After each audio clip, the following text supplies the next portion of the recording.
ज्योतिष कहता है जब चंद्र अशांत हो, वरुण राहु से मिल जाए और समुद्र शांत ना रहे तो धरती पर कोई बदलाव तय है।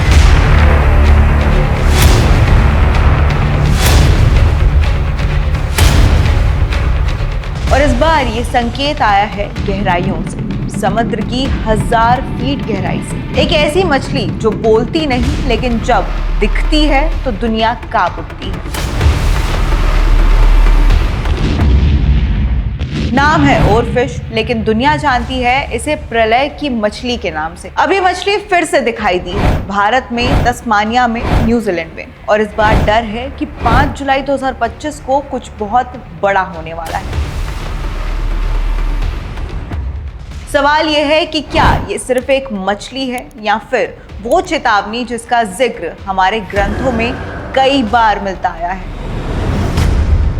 ओरफिश एक समुद्री जीव है, दुनिया की सबसे लंबी बोन वाली मछली मानी जाती है ये। इसकी लंबाई 10 फीट से 30 फीट तक हो सकती है और वजन कम से कम 300 किलो तक जा सकता है।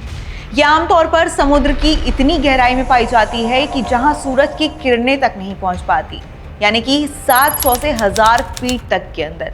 ये मछली अकेले रहती है, पानी में रिबन की तरह तैरती है और तब तक नहीं दिखती जब तक समुद्र खुद बेचैन ना हो। जब ये सतह पर आती है तो वो एक चुपचाप भविष्यवाणी होती है जिसे अक्सर इंसान नजरअंदाज कर देते हैं और फिर भुगतान भी करते हैं। जापान में सदियों से मान्यता है कि ओरफिश समुद्र के देवता रयुगु का दूत है। जब समुद्र में हलचल होती है तो वो अपने संदेशवाहक को भेजते हैं। 2011 में जापान में 9 तीव्रता का भूकंप आया था और सुनामी ने सब कुछ तहस नहस कर दिया था।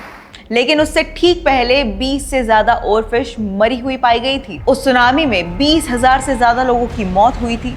फुकुशिमा न्यूक्लियर प्लांट फटा और 4 लाख से ज्यादा लोगों को अपना घर छोड़ना पड़ा था। तब से ही लोगों ने इस मछली को एक अशुभ संकेत मान लिया।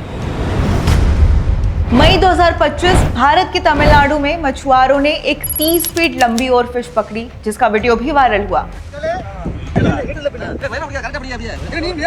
फिर 2 जून को तस्मानिया में यही मछली दिखी और फिर कुछ दिनों बाद न्यूजीलैंड में भी 2 और ओरफिश मिली, जिनमें से एक का तो सिर ही गायब था और लोगों में डर का माहौल बैठ गया, क्योंकि ऐसी घटनाएं केवल एक ही तरफ इशारा करती है कि कुछ बड़ा होने वाला है।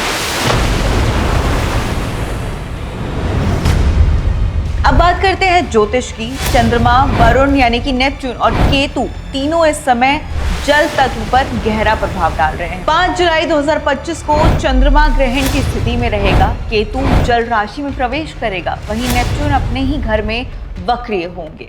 ये संयोग ज्योतिष में बहुत दुर्लभ होता है, जिसे कहते हैं समुद्री महायोग। ऐसे समय में समुद्री क्षेत्र में असंतुलन, धरती के नीचे हलचल और बिना चेतावनी आई आपदा काफी संभव होती है। जापानी ज्योतिष रयो तात्सुकी ने भी कहा है कि 5 जुलाई को समुद्र में दरार फटेगी और 2011 से 3 गुना ऊंची सुनामी आएगी। तो क्या ये सब एक संयोग है या फिर हमारे ग्रह खुद हमें चेतावनी दे रहे हैं?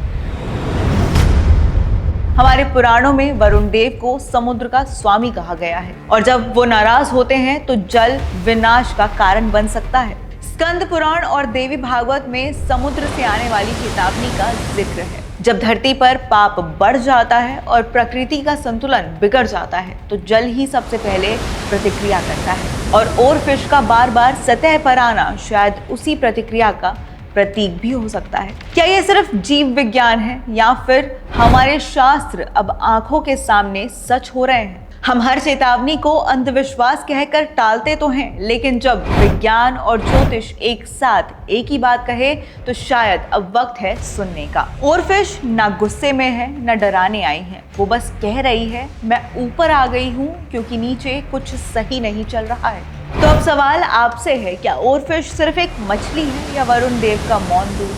क्या 5 जुलाई 2025 सच में कुछ बहुत बड़ा होने वाला है? और सबसे अहम, क्या हम अब भी इस चेतावनी को नजरअंदाज करेंगे या इसे आखिरी मौका मानकर कुछ बदलेंगे? अगर आपको लगता है कि ग्रह, समुद्र और प्रकृति आपस में जुड़े हैं तो इस वीडियो को अपने दोस्तों के साथ, अपने परिवार वालों के साथ जरूर शेयर कीजिए और कमेंट में बताइए कि क्या आप इसे चेतावनी मानते हैं या सिर्फ एक कहानी।